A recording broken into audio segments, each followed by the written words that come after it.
Walaikum assalam. Assalamu alaikum and good evening, everyone. Today we are going to start O-Levels Chemistry Paper 1 May June 2022. Let's start with question number 1.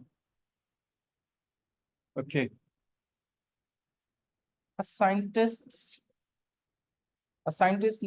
need approximately 100 centimeter cube of water to each of 50 large beakers. Okay. Is my voice is still low?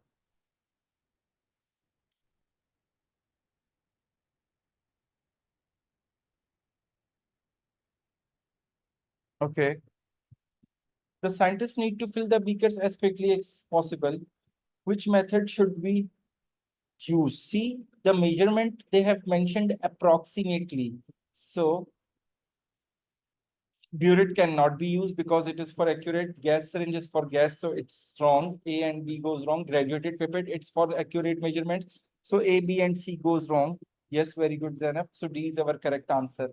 Now, question number 2. 4 mixtures, each containing 2 substances, are shown in the table. The 2 substances need to be separated and collected. Which row is correct? Okay. First mixture has a copper 2 sulfate and water chromatography. No, it is wrong because water cannot be collected by chromatography. So is not the answer. Methanol and ethanol, both are liquids. So evaporation cannot be the way. B goes wrong. Oxygen and nitrogen. Yeah, both are gases and these are present in fractional distillation, in a fraction, in a air. So we do the fractional distillation of a liquid air, it can be correct. Sand and barium sulfate. No, both are water insoluble, so they are not separated by filtration. So D goes wrong as well. So C is our correct answer. Now question number 3. Sand and barium sulfate both are insoluble. So when we do the filtration, we again get the solid of sand and barium sulfate. 2 samples of a colorless solution are tested separately with the aqueous sodium hydroxide and aqueous ammonia, and the results are recorded. A white precipitate is formed with 2 drops of NaOH. These precipitate dissolves in an excess of sodium hydroxide. So if this is the case, then these precipitates are of aluminium or of zinc. A white precipitate is formed with 2 drops of ammonia. The precipitate dissolves in excess of ammonia. So it is confirmed that it's zinc because if there is aluminium, so aluminium would not dissolve in aqueous ammonia. Okay. What can be deduced from these results? So anions, so no, anions can't be figure identified by aqueous ammonia and sodium hydroxide. Cation present is aluminium, no, because if it's aluminium, then it remains undissolved in aqueous ammonia. So C goes wrong as well. So the correct answer is D. In this paper, they just give you the periodic table, remember. They are not give you the test as this was, I was discussing earlier as well. For paper 1 and paper 2, you have to remember all the precipitate, all the tests for cations, anions, gases, and flame tests. They are only ATP. They are not provided for paper 1 and paper 2. They do provide periodic table to you in paper 1 and paper 2, but they do not provide you that list of the tests. You have to remember all the tests for paper 1 and paper 2. Okay. Now, question number 4. Which law correctly describes the change in particles when a substance freezes? Okay. Yeah, the particles becomes more ordered when the freezing occurs. So C and D goes wrong. Particles gain energy. No, when it is getting freezing, that they lost their energy. So A goes wrong and B is the correct answer. Yeah, good. Question number 5. Ethylamine. They have given you the formula, and hydrogen chloride gas HCl react together to form a white solid ethylamine hydrochloride. Okay. At which position in the tube would a ring of a white solid ethylamine produce hydrogen chloride would form? Okay. If you see HCl is over here, and if you we work for its MR, it is going to be 36.5, right? Now, it's ethylamine, which is C2H5NH. And if you work for its MR, so there are two carbons, make it 24, 24, and one nitrogen, 14. So 24 and 14, 38, 38, and 7. 38, 39, 40, 45. See, we are getting 45, so it's heavier. So yeah, it means it will travel a smaller distance, and in the meanwhile, it will travel a longer distance. So B, C, and D are wrong. And yes, A is the correct answer. Very good, Khatija, Mustafa, and Zainab. Okay, yes, Mustafa, yes, Shan, you are asking for the answer of first question. It's D. Okay, because of approximate measurement, we always use a measuring cylinder, and we have to do it quickly. Okay. Now question number 6.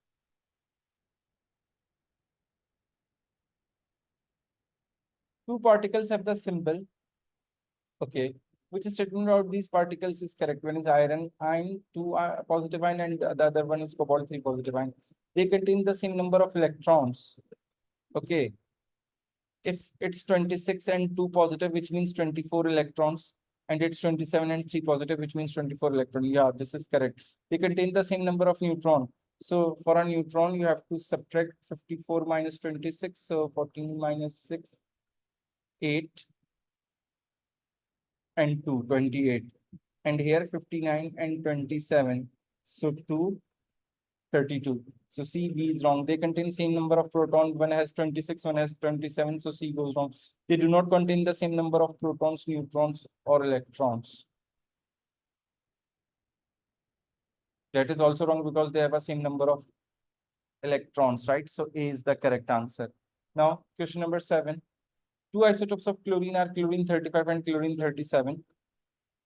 Using these isotopes and carbon 12 and hydrogen 1, how many different relative molecular masses are possible for the compound with the molecular formula C2H3Cl3? Okay, it's easy because see, there is no other isotope of carbon, there is no other isotope of hydrogen, but there are only two isotopes of chlorine, and there are 3 chlorine. So what is the one possibility? No, I think it is going to be not C. Let's have a look. Or might be it's C. So the first case, there are all the 3 chlorines are 35. In the second case, 2 chlorines are 35, and third one is 37. And in the third case, one is 35 and 2 are 37. And in the fourth case, all 3 are 37, right? We have no other possibility beside these 4. Yeah, so there are 4 possibilities, right? And we add them every time we are getting the different mass. So yeah, C is correct because we get 4 different relative molecular masses for that compound due to 2 different isotopes of chlorine. Very good, Zainab. Now, question number 8. Which statement about the substance at room temperature and pressure is correct? W and X conduct electricity. W do conduct electricity, but X do not. It can conduct, it is not because it's an ionic do conduct electricity when it's molten or aqueous, right? W and Y are elements. Yeah, Y is element, but W is not element. It's a mixture. It's an alloy. So B goes wrong. X and Y dissolve in water. X and Z dissolve in water. Yes, X is an ionic compound, so it dissolve in water. Z is a alcohol. Alcohol do dissolve in water. Yes, so it might be correct. Y and Z have a low melting point. So yeah, Z have a low melting point, but Y doesn't because Y is a giant molecular. So D goes wrong as well. So C is your correct answer. Very good, Zainab. Now question number 9. A piece of magnesium reacts with the dilute hydrochloric acid. The resulting solution is then evaporated and leaving a solid residue of magnesium chloride. Which statement is correct? The covalent solid is formed. No, it's ionic magnesium chloride. Each chlorine atom gained one electron in the process. No, it's hydrochloric acid, so they have already gained one electron. They are not gaining any electron over here. Each magnesium atom loses only one electron. No, magnesium is in group 2, so it loses 2 electrons, so +2. So obviously, these correct molecule of an element are formed during the reaction. Yeah, because we beside magnesium chloride, we get hydrogen gas as well. So see, molecule of an element has been formed. So D is the correct answer. Now, question number 10. Which dot and cross diagram represents carbon dioxide? Okay, so A and D goes wrong because here there is a one pair of electron, and if you recall in carbon dioxide there is a double bond on both the sides. Okay, B goes wrong because there is this is one more extra electron and this is one pair instead of two pairs between the carbon and oxygen. So C is the correct answer. Okay, now question number 11. Two statements about the structure and properties of metals are given. Statement 1, metals are malleable and have a high melting point. Very good. This is a correct statement. Metals have a mobile electrons in their structure. This is correct. Both statements are correct, and statement 2 explains statement 1. Yeah, both statements are correct, but statement 2 doesn't explain statement 1. So B is wrong. These two are going to be wrong because these two are saying one statement is correct. Okay. Both statements are correct, but statement 2 does not explain statement 1. Yes, both the statements are correct, but statement 2 doesn't explain statement 1. So yeah, B is the correct answer. Now question number 12. How many different elements are present in ammonium nitrate? So if you see the formula ammonium nitrate, so one is nitrogen, one is hydrogen, and one is oxygen. So there are only three elements, right? So A, C, and D goes wrong, and B is the correct answer. Okay. Now question number 13. Aqueous calcium hydroxide is an alkali. It is neutralized by dilute nitric acid to produce calcium nitrate and water. What is the ionic equation? So see, an alkali and an acid. So in this case, this is the only the ionic equation. All of the rest are wrong. I have told you during the lectures as well, when there is an alkali and acid, the ionic equation would be hydrogen ions reacting with the hydroxide ions forming water only.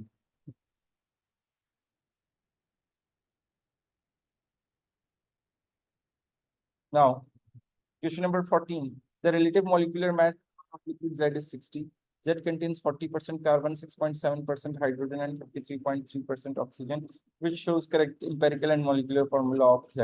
Okay, so let's have a word quickly. Carbon, hydrogen, and oxygen. Carbon is 40, hydrogen is 6.70, and oxygen is 53.3. We have to divide it with 12, divided with 1, divided it with 16. Can anyone tell me the answers, please?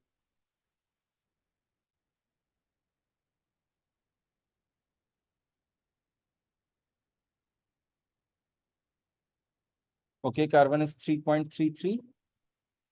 Hydrogen is 6.70. Oxygen is, I assume, is going to be 3.33. Right. So the smallest value is 3.33. So I'm going to divide all the values with 3.33. So I'm going to get 1, 2, and 1. So the empirical formula is CH2O. And if the empirical formula is CH2O, then C and D goes wrong. Okay. For the empirical mass, 12 plus 2 plus 16. So it is going to be 30. So 60 over 30 gives me 2.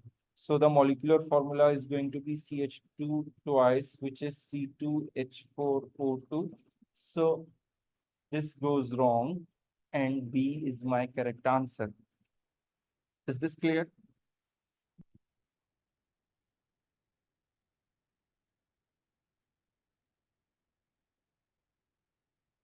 Now question number 15.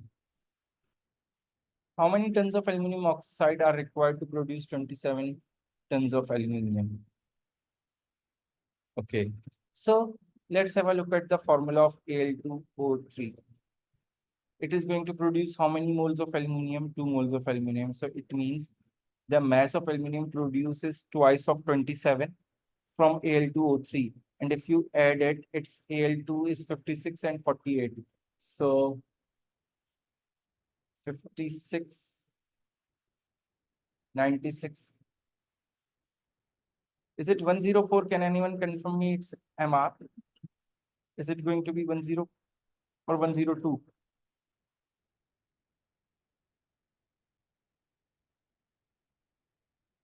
No, there is no need to find the mass of percentage aluminium. Yeah, it's 102, right? Okay, now see. So from 102 grams, we are getting twice of 27 grams. So it means that if I half it, it is going to be 51 gram. And from 51 gram, I'm going to get 27 grams of aluminium. Is this understandable?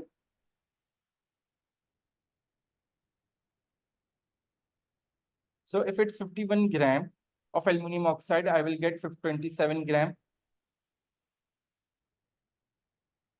aluminium from 51 gram of aluminum oxide. So think, if it's 51 kg, then I'm going to get 27 kg of aluminium. And if it's 51 tons, then I'm going to get 27 tons. So see, that's how you will do it without any conversions and without working in tons. So B is the correct answer. I divided it with 2. See, actually they ask you, look over here, Zainab, they ask you, you have to find for 27 tons. And here in the formula, it's 2 aluminium. So if there is a 1 mole, then I'm going to get 2 moles of aluminium. So it means 102 gram is giving me twice of 27 gram of aluminium. So, but according to the question, they are asking for 27. So I have to divide it with 2. So I have to divide it with 2 to get the 27 gram. And when I get the 27 gram, I will able to know how much mass of aluminum oxide will be used. Is this understandable?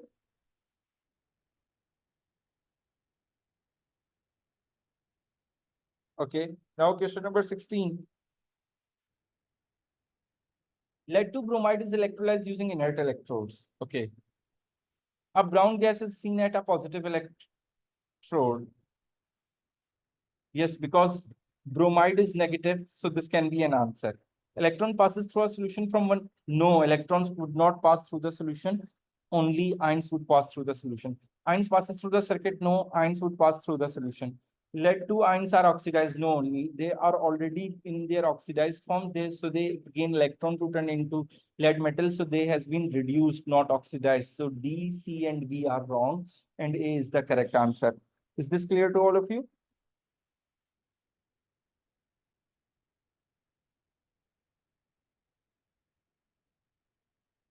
Now,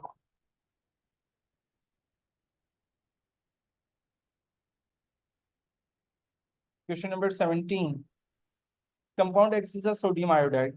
Compound Y is a methyl methanoid. So it's an ester, right? At room temperature and pressure, com sodium, okay, one solid in aqueous solution conducts electricity. Okay. So it is an ionic, so it is going to be solid. And it's an organic and very small compound of two carbons, so it is going to be liquid. So over here, it's going to be only X. Only X is solid. At room temperature, only X is solid. And in aqueous solution, because it is going to produce ions in aqueous solution, so only X conducts electricity. So this is going to be correct and this is going to be wrong. So A, B, and C goes wrong, and D is the correct answer. Okay, I hope it's clear. Now, question number 18.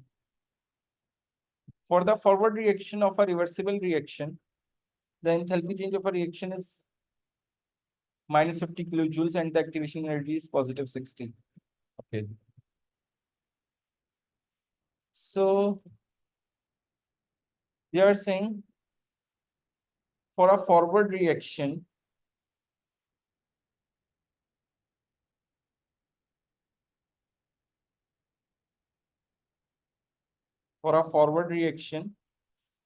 it's minus 50, right? Is this understandable to all of you? No, yeah, usually the esters are liquid, but when they are bigger molecules of ester having a, like more than 10 or 12 number of carbon atoms or more than 15 number of carbon atoms, very big molecules, they are turned liquid. They are not liquids, they become solid, but the one with the smaller number of carbons are solid. Okay, is this diagram clear to all of you? So this is a forward reaction, right? Okay, now this is the enthalpy change, that is minus 50, and they are telling you that the activation energy is this. Is this understandable to all of you?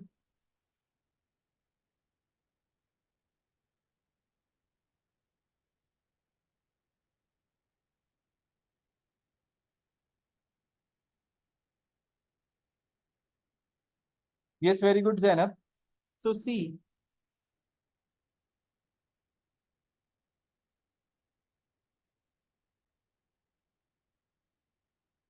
this is the forward reaction which is moving in this direction.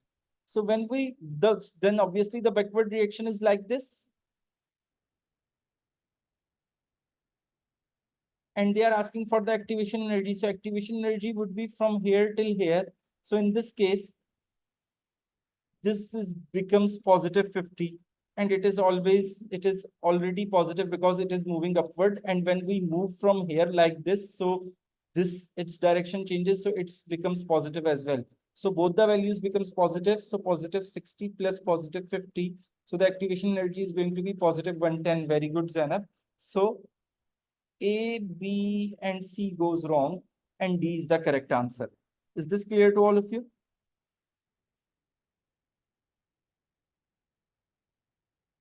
Now, question number 19. The diagram shows a titration experiment. Which row about the reaction in the conical flask is correct? Okay, titration and acid-base reaction, which I hope all of you remember, is an exothermic reaction. So A and B goes wrong. And if it's an exothermic reaction, then the delta H value is going to be negative, not positive. So D goes wrong, and C is the correct answer. Now, question number 20. Sulfur dioxide reacts with oxygen in air. Okay, it's a reversible reaction. Enthalpy change is given, which is in negative. The reaction is very slow if no catalyst is present. Which statement explains this? Air contains only 21% oxygen, and there is not enough oxygen for all of sulfur dioxide to react. No, not possible, because it's 27% of the whole atmosphere. So in actual, there is a large amount of oxygen. Only a small proportion of a sulfur dioxide and oxygen molecule have enough energy to react even at a higher temperature. Yes, this can be an answer. That's why the reaction is very slow, because there are very few molecules which have enough energy. So the frequency of the collision would be less, and hence the rate of reaction would be less, right? The reaction is exothermic. So at a high temperature, the equilibrium shift to the left. Okay, but yeah, it can shift to the left, but here they are not asking anything about the high temperature in the question, right? The reaction is reversible, and so product turned back to in the reactant. This happens more quickly at high temperatures. No, at high temperature, obviously the yield would be lesser. So this thing is explained only by statement B, that because if we add the catalyst lowers the activation energy. So as a result, more proportion of the sulfur dioxide and oxygen molecules have enough energy, and then they could react more readily and the reaction would be faster. Now, question number 21. Which statement is correct? An enzyme is a biological catalyst that decreases the activation energy of a reaction. Okay, yeah, this is correct. An enzyme is a biological catalyst that increases. No, it does not increase. So B goes wrong. An enzyme is a compound of a transition element. Not at all. C goes wrong. Enzyme is a compound of ethanol, so D goes wrong as well. So we are left with the A, so A is the correct answer. Now, question number 22. Nitrogen dioxide, NO2, is a dark brown gas that decomposes as shown in the equation. Okay. The diagram shows a glass flask containing a mixture of the three gases. The mixture is a pale brown. Okay. More oxygen is forced into the flask. So see, if you are forcing more oxygen into the flask, it means you are increasing the amount of oxygen. So as a result, equilibrium shifts to the left. And equilibrium shifts to the left, then more of this would form, and as a result, the color becomes more darker, right? The color becomes more darker. Uh, just give me a minute, please.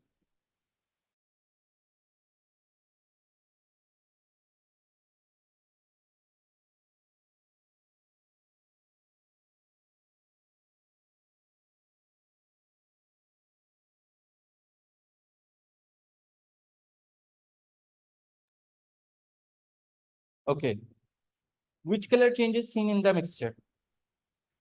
That it becomes darker brown. Yes, this can be possible.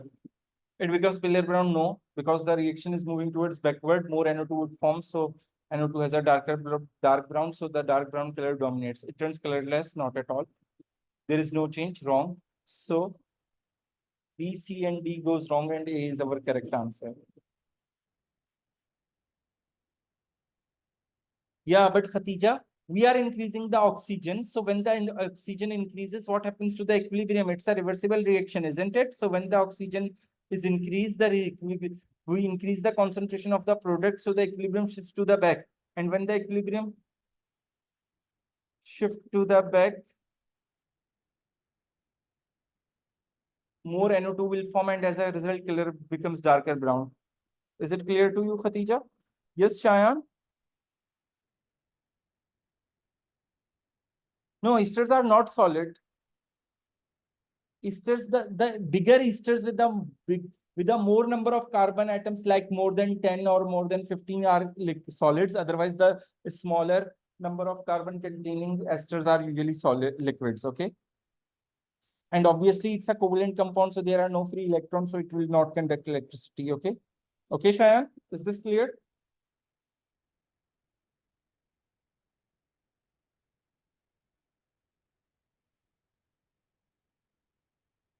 Now, question number 23. Concentrated hydrochloric acid is oxidized by manganese 4 oxide, MnO2. What are the two products of this reaction? Okay, so see, it is oxidized by, so it means it must undergo reduction, right? And it is HCl, which must undergo oxidation. So here Mn has a +4 oxidation number. So when it undergoes reduction, its oxidation number is going to be lowered down.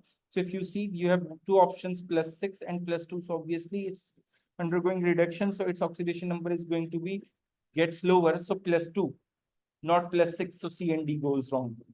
And here, if you see, chlorine is -1. So on oxidation, it's turned into chlorine. So it becomes oxidation number is 0. Then it is considered as oxidation. So A goes wrong as well. So B is the correct answer. Is this clear to all of you? Now, question number 24. The table gives some information about 4 redox reactions. Which row gives correct information about what is oxidized and the evidence that this oxidation? Okay. So if you see over here, copper is +2 and copper is turning into a 0. So what oxidizing this reaction? Copper. Completely wrong. If you see, sodium is 0 and sodium is turning into +1. So yeah, sodium has lost an electron. Yeah. So this is correct. Nitrogen 0, and over here it becomes -3. So it is being reduced. So C goes wrong. And if you see magnesium, okay, they are asking about zinc. So zinc is +2 because it's in the compound, and here it's an element, so it goes 0. So it gained 2 electron, that is correct, but it means that it is reduced, not oxidized. So D goes wrong. Yes, very good, Zainab. So B is the correct answer. Now question number 25. Which statement about acids and bases is correct? All strong acids react with the carbonates, but all weak acids do not. No, all weak acids or strong acids always react with the carbonates. The oxides of group 1 metals are amphoteric. No, they are basic. B goes wrong. The pH of 1 mole per dm cube ethanoic acid is higher than the pH of 1 mole per dm cube sulfuric acid. Yes, very correct, because sulfuric acid is a strong acid, so its pH is low. For example, it's a strong acid, obviously, so its pH is going to be like 1 or 2, right? And it's a weak acid, so its pH is going to be 3 or 4, isn't it? So this statement is correct. The pH of nitric acid is lower than the pH of 1 mole of, no, they both are strong acid, so they might have a, they almost have a same pH, not anyone have the lower pH, because both have the same concentration. So C is the correct answer. A, B, and D are wrong. Yes, Mustafa, did you understand?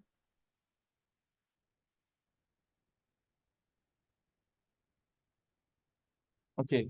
Question number 26. Some type of chemical reactions are listed. Okay. Acid base, combustion, redox. Which type of reaction occur in blast furnace during the extraction of iron? Okay. Yeah, acid base reaction occurs where when the basic oxide this and acidic oxide this can react with each other to form slag. So this is the acid base reaction. Combustion occur because the coke reacts with oxygen to form carbon dioxide. So that is the combustion. And redox reaction occur where that carbon monoxide, and this is redox as well, but beside this is also a redox where carbon monoxide oxidized to carbon dioxide and iron oxide is reduced to iron. So all three are occurring in the blast furnace. So A is the correct, B, C, and D are wrong. Which method should be used to make pure sample of potassium chloride, group 1 chloride, right? Group 1 insoluble salt. So we need potassium hydroxide and hydrochloric acid. So it's an alkali and it's an acid. So titration. Silver chloride with potassium nitrate, not at all. Adding excess potassium carbonate to HCl, not at all. Mixing nitrate and no.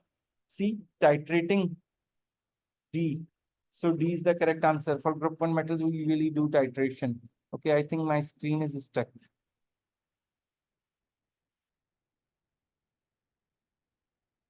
Yeah.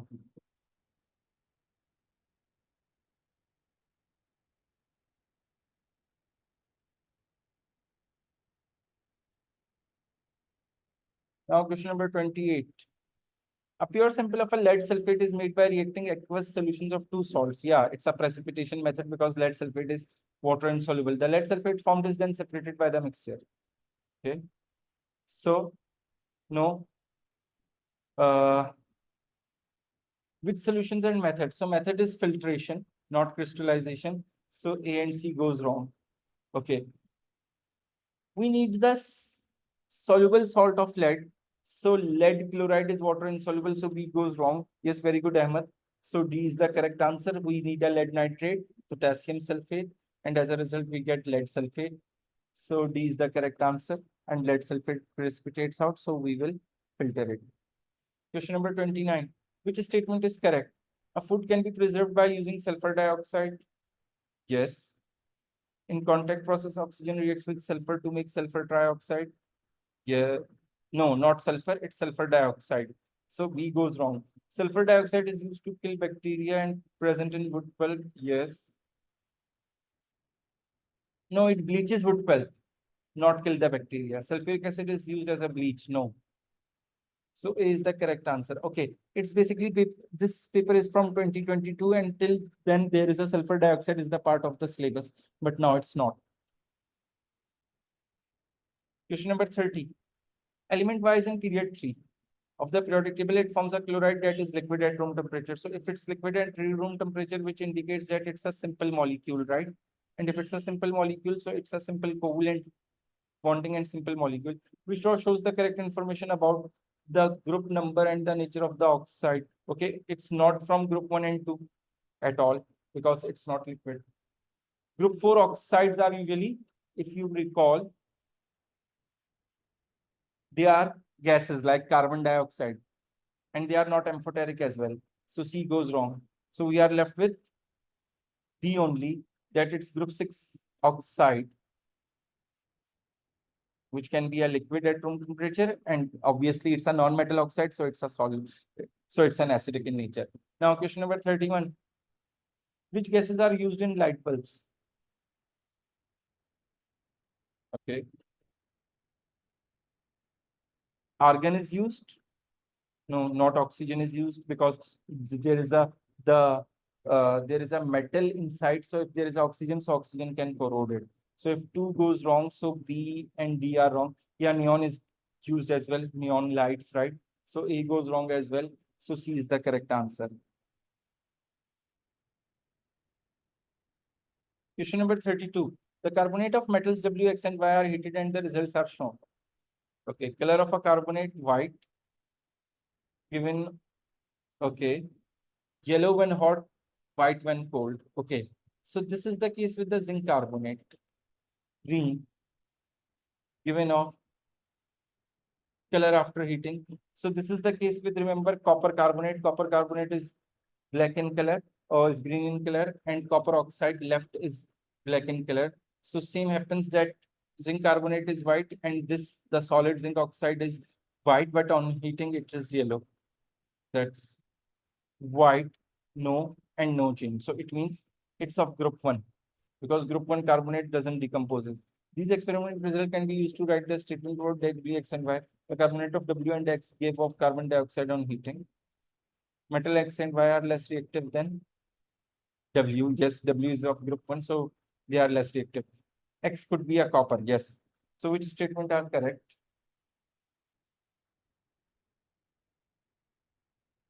Metal X. Oh, sorry.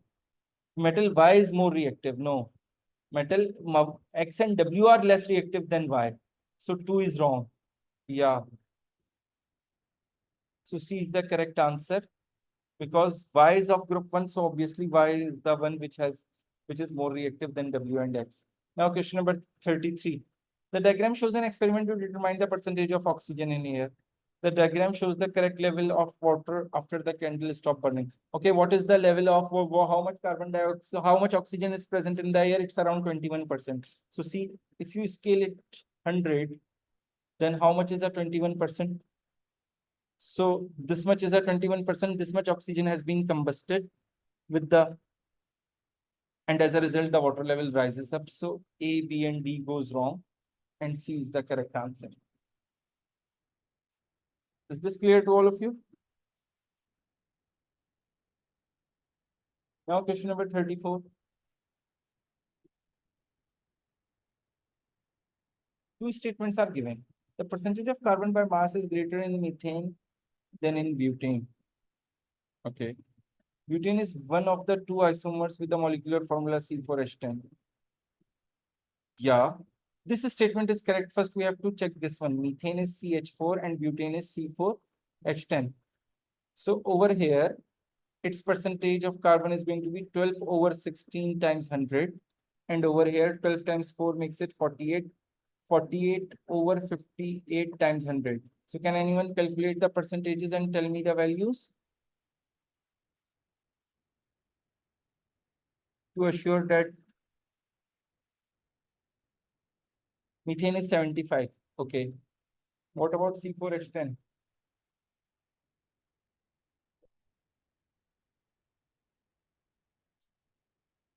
82.7%. Okay. So see, it means the statement 1 goes wrong. So this, and the statement 2 is correct. So D goes wrong as well. So our correct answer is C. Is this clear to all of you? Now question number 35. 1 mole of each compound shown is completely combusted. How many of the compounds need exactly 9 mole of oxygen for a complete combustion? Okay, so we have to figure out which one needs 9 mole of oxygen. Okay, let's start with C5H12O plus O2 gives me 5 moles of carbon dioxide and 6 moles of water. Now, if you count oxygen over here, 10 plus 6, 16. And there is one oxygen over here as well, right? So 16, one oxygen is over here. So 15 over 2, which makes it 9.5. No, 15 over 2 makes it 7.5 moles. See, who is asking? Waleed. See, methane has a 75% carbon in it and butane has a 82.7% carbon in it. And they are saying that percentage of carbon by mass is greater in methane. So in methane, it's lower than butane. So this statement is wrong. We have calculated. Okay, so here we are getting 15.2 moles, which means we need 7.2 moles, not 9 moles, right? So this cannot be the one. Now, next one. C6H12, when reacts with oxygen, we get 6 moles of carbon dioxide and 6 moles of water. So 12 and 6, 18. So 9 moles. So yeah, this needs 9 mole of oxygen. Is this understandable? Now, it's C6H14. So obviously, if C6H12 needs 9 moles, so C6H14 needs one more oxygen, so it needs 9.5 moles. So it's not the answer. And here one oxygen is already there, so it means we need 8.5 moles of oxygen for C6H14. Oh, if you will balance it, you will find this one as well.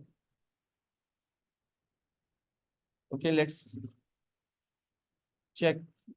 C6H14O is reacting with oxygen to form. Okay, yeah, it's C6H14, not H12. Okay, CO2. So 6 moles of CO2 and 7 moles of H2O. So if you count 12 over here and 7 over here, so 12 plus 7 is 19. So one oxygen is over here, 18 is left, so 18, 9. Yeah, okay. So this, so 2. So this one is correct. A, C, and D goes wrong, and B is the correct answer. Is this clear to all of you?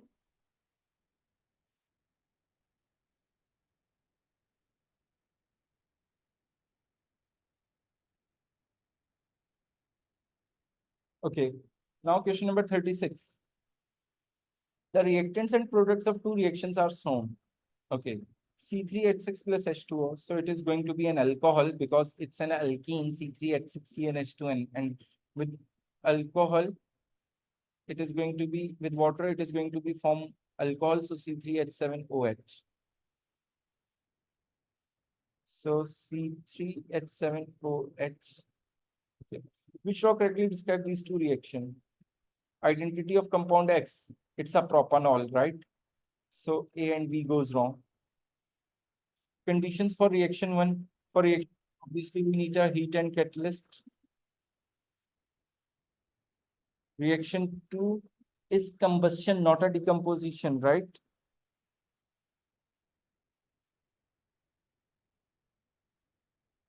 It's combustion, not decomposition. So C goes wrong. And D is the correct answer.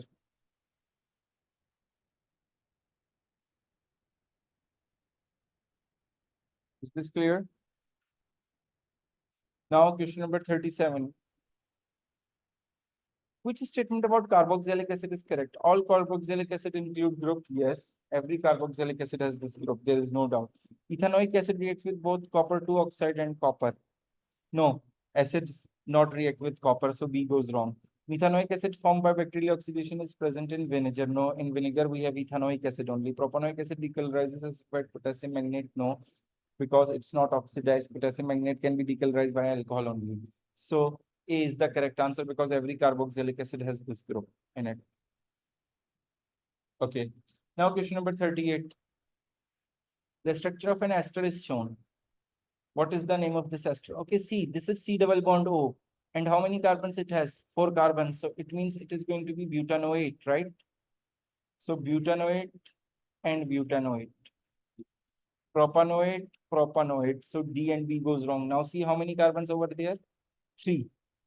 So 3 makes it propyl, and here it's butyl. So A goes wrong. It means C is the correct answer.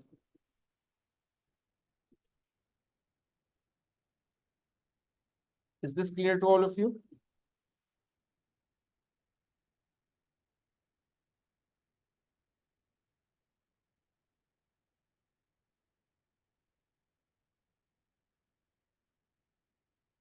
Yes, Khatija? Are you asking something?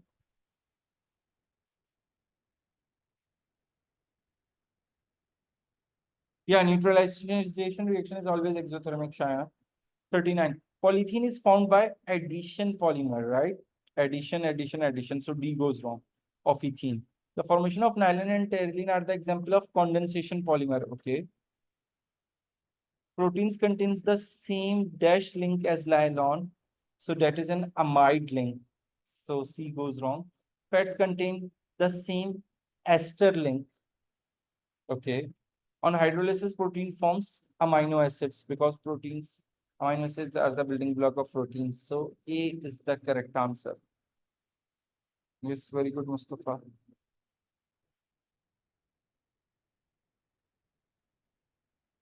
Question number 40. The repeat unit of a polymer is shown. Which monomer would produce this polymer? So it's very easy. You have to repeat this. Put a double bond, HCH3, and the other carbon has a chlorine and Br. So see, this is correct. Chlorine and bromine on different hydrogen, wrong. Chlorine and bromine on different hydrogen, wrong. Chlorine and bromine again on different hydrogen, wrong. So A is the correct answer.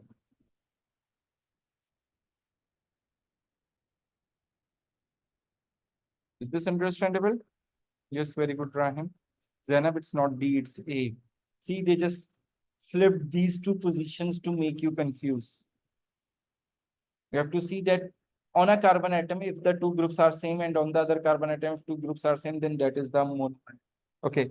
So we have ended the paper over here, and I'm not sure, but might be, I think, let's see. I will update in the group. I'll not take class tomorrow. Let's see. Okay. So see you everyone tomorrow. If there is a class, otherwise we will continue on Monday. Let's see. Okay. So take care, everyone. Allah Hafiz. Allah.